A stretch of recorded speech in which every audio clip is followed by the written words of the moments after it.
సాధింపులకు వేదికగా మారింది. ఇవాళ జరిగిన సొసైటీ సమావేశంలో భాగంగా తీర్మానం అనంతరం పీఏసీఎస్ చైర్మన్ యశ్వంత్ రెడ్డిపై కాంగ్రెస్ నాయకులు దాడి చేశారు. ముఖంపై పిడిగుద్దులు కురిపించారు. తీవ్ర రక్తస్రావం కావడంతో చైర్మన్ యశ్వంత్ రెడ్డిని ఆసుపత్రికి తరలించారు. రాజకీయ కక్ష సాధింపులతోనే తనపై భౌతిక దాడులకు పాల్పడ్డారని చైర్మన్ యశ్వంత్ రెడ్డి అన్నారు.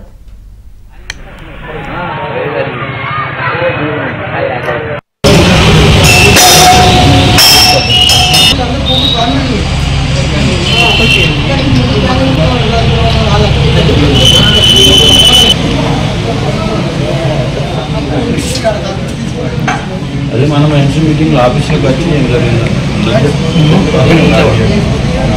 కాన్స్టిట్యున్సీ రిపోర్టర్స్ అయితే విషయం ఏమైంది రైట్. సొసైటీ సమావేశంలో భాగంగా తీర్మానం అనంతరం పీఎస్సీఎస్ చైర్మన్ యశ్వంత్ రెడ్డిపై కాంగ్రెస్ నాయకులు దాడి చేశారు. ఇదే విషయం గురించి మరింత సమాచారాన్ని మా ప్రతినిధి పరశురామ్ అడిగి తెలుసుకుందాం. పరశురామ్, ఏంటి అప్డేట్స్ ఈ దాడికి సంబంధించి?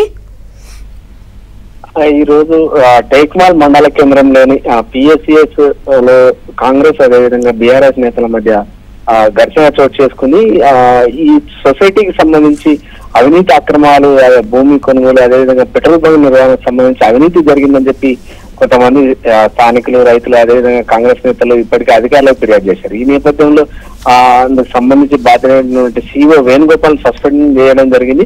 అతని స్థానంలో మరో వ్యక్తికి ఇన్ఛార్జ్ బాధ్యతలు అప్పగించే క్రమంలో ఈ రోజు పిఎస్సిఎస్ సమావేశం నిర్వహించడం జరిగింది. ఈ క్రమంలో సమావేశ తీర్మానాలపై ఇరు పార్టీల సభ్యుల మధ్య కూడా కొంత వాగ్వాదము చోటు చేసుకుంది. అయితే ఏదైతే పిఎస్సిఎస్ సిఇఓ ఇన్ఛార్జ్ సంబంధించి మాత్రమే తీర్మానం చేస్తామని చెప్పి సొసైటీ చైర్మన్ చెప్పడం జరిగింది. అయితే మిగతా సభ్యులు మాత్రం మిగతా అంశాలు కూడా తీర్మానం చేయాలని చెప్పి పట్టుబట్టడంతో ఇరు వర్గాలకు చెందినటువంటి సభ్యుల మధ్య కూడా కొంత వాగ్వాదం చోటు చేసుకుంది. ఈ క్రమంలోనే ఆ సొసైటీ చైర్మన్ అదేవిధంగా మరికొంతమంది కాంగ్రెస్ పార్టీకి చెందినటువంటి సభ్యుల మధ్య గొడవ జరిగింది. ఈ క్రమంలో సమావేశం ముగించి బయటకు వస్తున్నటువంటి క్రమంలో చైర్మన్ మీద కొంతమంది వ్యక్తులు, అక్కడ ఉన్నటువంటి సొసైటీ డైరెక్టర్ అదేవిధంగా మరో వ్యక్తి దాడి చేసినట్టు ఆ society chairman Yashwant Reddy police station లో ఫిర్యాదు చేయడం జరిగింది.